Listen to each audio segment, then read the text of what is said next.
Previously on Mad About Superheroes, I reviewed the notoriously bad comic book movie Superman 4: The Quest for Peace. I waxed nostalgic over its beloved star, its abysmal not-so-special effects, and my enjoyment of the reviled fourth installment in the Superman franchise. Now available on YouTube, Comic Book Movie Flashback, Superman 4: The Quest for Peace. Also available from Mad About Superheroes, Cartoon Commentary, featuring Spider-Man and his amazing friends, and DC Comics review of Teen Titans Annual Number 3, Part 4 of the Judas Contract. Hello and welcome to Mad About Superheroes, Masters of the Universe, the motion picture comics adaptation done by Marvel Comics, their Star imprint, which was usually used for toys, cartoon adaptations. And this is the adaptation of the Masters of the Universe film that was produced by Canon Pictures. Canon Pictures, always famous for very low-budget productions, always behind-the-scenes drama. Masters of the Universe was no exception. Lots of budget cuts and all kinds of strange happenings behind the scenes, but we're not here to talk about that mostly. We're here to talk about the comics adaptation. We start off here with a great cover by Mike Zeck. Although it does feel, compared to Mike Zeck's other work, it feels a little dashed out.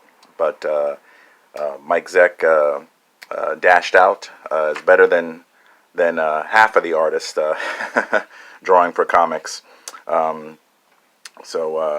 we got this always bugged me as a kid when I initially bought this, that He-Man looks like He-Man from the cartoon and the toys. And the other comics that were happening at the time, you can get a glimpse of here. He doesn't look like He-Man in the film. Well, that bugged me a little bit. Even the other characters like Teela and Man-at-Arms, they look like their cartoon counterparts and their toy counterparts. More so for Teela, she looks like her toy counterpart because she didn't wear that snake getup in the cartoon series. But then we have other characters that are in the film, like Beastman looks like Beastman from the films, which is odd because they kept the other characters that were previously in the toys and the cartoon looking like their counterparts from that. Beastman looks like he does in the film. We got this new character, Blade or Blades. Can't remember if it's with an S. But strangely, they colored him yellow in the film. He's just regular skin tone. And then we got Karg, I think his name is, the guy that kind of leads this ragtag team of bounty hunters. And Skeletor looks like he does in the toy line and the cartoon series of the era. But so yeah, that always bugged me a little bit. I wanted an adaptation that was more true to the film, because we already had this stuff, existing already, in large quantities, merchandise and comics and cartoons. But let's crack this baby open and take a look. And the artist on this is George Tuska, who had a long history with Marvel Comics. Goes really far back. Drew for Iron Man, Ghost Rider, lots of great Marvel Comics. He even did the DC limited series here of Masters of the Universe that introduced He-Man to the world of comic books, and so he drew that as well. And we got these other DC initially had the license for comic books for Masters of the Universe and He-Man. And then Marvel took it over, like I mentioned, their Star imprint. And I cracked these babies out because they kind of have like an attachment to the movie, because there's like a future story here where He-Man, like you can see on this cover here, it says, "Here lies He-Man," like he's dead. And there's like a futuristic story, and they have some of the characters from the movie. Like Sarad, this lizard guy, and then Blades is here too, where he has like the skin tone that he does in the movie. And Skeletor looks like he does in the film also, as well as Evelyn, kinda. So that's interesting. Maybe we'll take a look at those someday soon. But now we have this starting off here, and it doesn't start off like the film at all. There's slight variations like comic adaptations of films usually do, because sometimes they're going by the original script, and things often in films get left on the cutting room floor or not even filmed at all. They're originally in the script, and then for budget reasons, like on this film, just got excised from the script. And we got a little action sequence going on here, how, Skeletor has taken over Eternia, and he's captured the Sorceress, and that is in the film, but it has a different intro than this, excuse me. And we got a little tender moment here with Man-at-Arms and Tila, his daughter, which doesn't happen in the film. And I never really cared for that, like I mentioned, that headdress that she's got on, like that snake getup. I never really cared for that. I'm very attached to the cartoon version of Tila, and I did like the film's version as well. I like the looks of those characters. I know a lot of people were bugged by it. They wanted a more traditional looking He-Man and Man-at-Arms and Tila. Probably the most faithful is Man-at-Arms. He looks, the most like his cartoon and action figure counterpart. But I like those versions. I'm one of the rare fans of that film.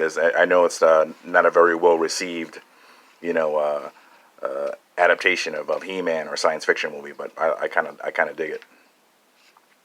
Now we got He-Man showing up here again. This doesn't happen in the movie, where he does a quick rescue of his family here, or helps them out. And then this is more where like the movie starts off. There's that brief intro with Skeletor, how he's taken over Grayskull and all that. And then we have this here, this action sequence that kind of plays out almost like what happens in the film. Just a little, everything's kind of condensed in this comic. It's very, everything is shortened. It feels like I said, it's very dashed out. It feels like they just want to get to the ending quick. And Marvel always did these film adaptations, but they would do it like in larger scale, where they would do it like magazine form, and then you can get like the comic versions like this size. They would usually do like a limited series for it, but in the mid '80s, for some reason, they kind of did away with that, where they didn't do those magazine versions anymore. They called them super specials, which I did a few reviews of those too. If you go to my homepage, you could check those reviews out. But yeah, I would have liked to have had this like in the larger magazine form with slightly better paper and color. But this is what we got. Having trouble here getting hold of these pages. The old newsprint is acting up on me. But yeah, so they just much like the movie, they infiltrate Grayskull. They have a little brief battle with Skeletor, and then they're thrust onto Earth through a time portal that's created by this key that this new character that they're introducing here, Gweldor, who's kind of like a stand-in for Orko. I guess they didn't have the technology or the budget to have a floating character. So they created this guy, which I don't mind. I like the actor Barry Barty as Gweldor. I know it annoys a lot of people, but I'm kind of a fan of the movie. I'm in the minority there. And then of course we have the introduction of these teenage human characters. And again, a lot of this stuff with them being thrust onto Earth and you don't get to see much of Eternia was for budget reasons. Great blast from the past with this ad for Transformers Headmasters. Never really like the Headmasters. I'm more of like a the first few seasons of Transformers and then the movie guy. I didn't get into this stuff much. And we got this silly scene here playing out with them dancing around when they get a hold of the key that He-Man and company are looking for. That's going to help them get home to Eternia.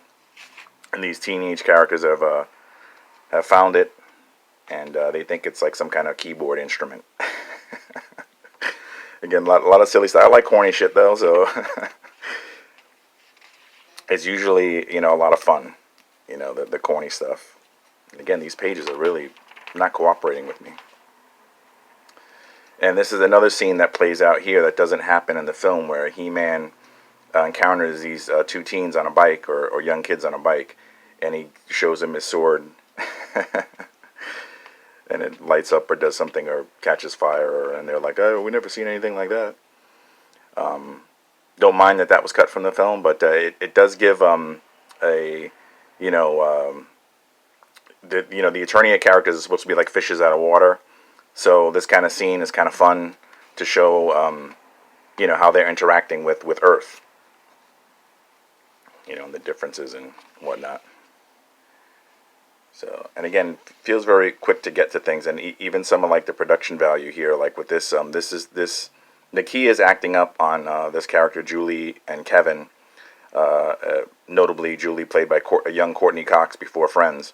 But so the key is lighting up, and it's supposed to have like this spectacular thing happening, and it's just like in yellow, like light yellow on white paper, and it doesn't. I don't know if you can we can even see it here, but yeah, it's very kind of poorly done. Like I said, this is very dashed out, and isn't again very dashed out artwork for George Tuska too. It seems like there was, I don't know if there was a deadline or something, or a crunch to get it done. But he's definitely had better work, but again, like I said about Mike Zeck, something dashed out from Tuska is better than most. And he was kind of up in age at this point too, or getting up there anyways. He passed like over a decade ago, so R.I.P. George Tuska. This is the scene here this is with these bounty hunter characters that they introduce, which are kind of cool. Introduce him in the movie. The coolest character is this lizard guy, Sorod, I believe his name is. And then we've got Karg, and then kind of a familiar character. They really changed his look with Beastman. And then we got this guy Blades here, which again, I don't know why they decided to make his skin tone yellow. I guess maybe to make him look a little more alien. But they're going to Earth to go after He-Man and company, and they wind up, of course, encountering these teen characters that are going to eventually, come face to face with He-Man and get thrust into this strange world. So they're showing up because they've locked on to the key's coordinates, and they figured out that these teens have the key, and here are the bounty hunters showing up in this high school gym, and gonna cause all kinds of havoc and chaos for these two teen characters. And then of course our heroes will get involved and save the day, do what they do their hero bit. And like I said, all the action stuff is really cut in this comic. You don't get a lot of it. It's just, let's just get it done to get to the end. But we got this cool shot here of He-Man tossing Sherrod around like he's a doll.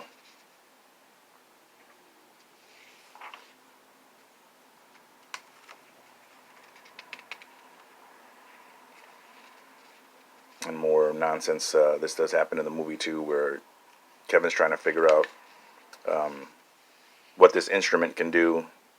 He brings it to a music store, a friend of his that he knows, and he bumps into this cop who's trying to figure out, what happened. He's investigating it because the bounty hunter characters here, they wreaked havoc on the high school, and there's a fire and all that. So this cop, Lubick, is his name, and was the actor that played Lubick was actually in Back to the Future. He played the principal.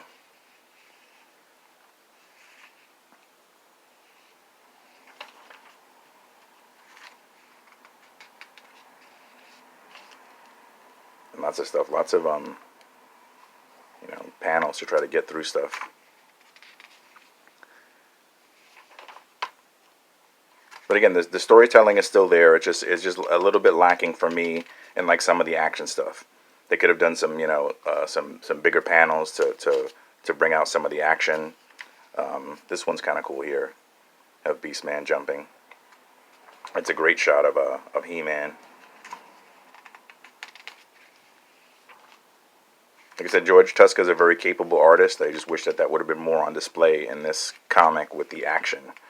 And this was a great scene in the film. It plays out here, where Evil Lynn disguises herself as Julie's mother, who died. Her and her father died in a plane crash, and she disguises herself to kind of trick Julie into helping her acquire the key. Of course, Skeletor's after it too. He has one of his own, but he must possess all, or he has none, as he says in the film. A great performance by Frank Langella. Gives an awesome performance underneath all that makeup, the prosthetics that he's wearing, which, I like. Again, some people are very critical of it, but I dug it. I thought it looked cool.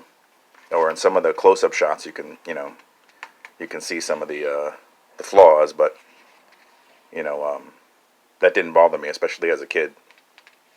I thought he was really, excuse me, kind of stole the movie, Frank Langella. Him and Meg Foster, who played Evil Lynn, they kind of steal the movie. Dolph Lundgren was still a bit green. I think he's really grown as an actor now. But, yeah, good stuff.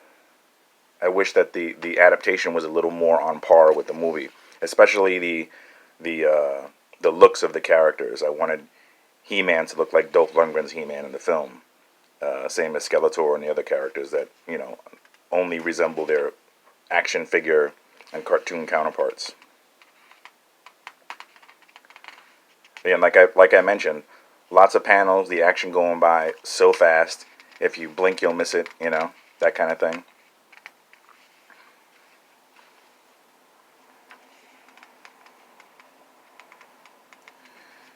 And we have the famous scene playing out here. Everybody knows from the intro of the cartoon series. It happened in every single episode, and you have to have it in the movie as well.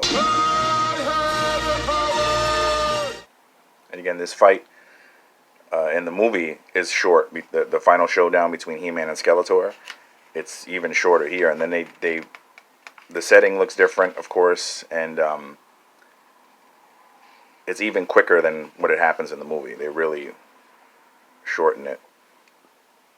And then this scene that plays out doesn't even happen in the movie, where Skeletor pushes He-Man off the ledge, and then Kevin comes with a rock, throws it at Skeletor, and he bonks him on the head, and then he falls over. That doesn't even happen in the film. So basically, He-Man doesn't even defeat Skeletor in his own comic, or if it played out that way in the film, it's like it's He-Man's movie. He's supposed to save the day.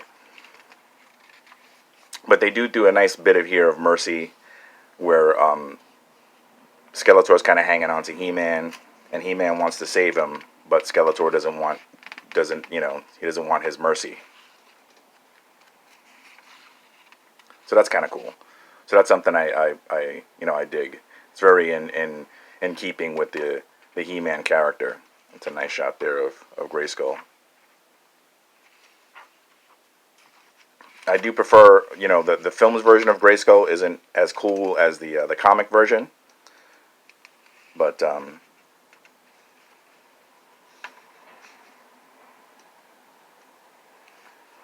then we got this here where the teen characters are gonna go back to Earth because they're on Eternia, and again plays out a little different than it does in the film as far as the location. And in the film, they get together, they're on a street, they're not like in this park area or whatever. But yeah, that's pretty much the issue, and I'm glad you guys could take the time and take a look at it with me. Appreciate that. And thanks for letting your geek flag fly with Mad About Superheroes. And we'll see you on the next one.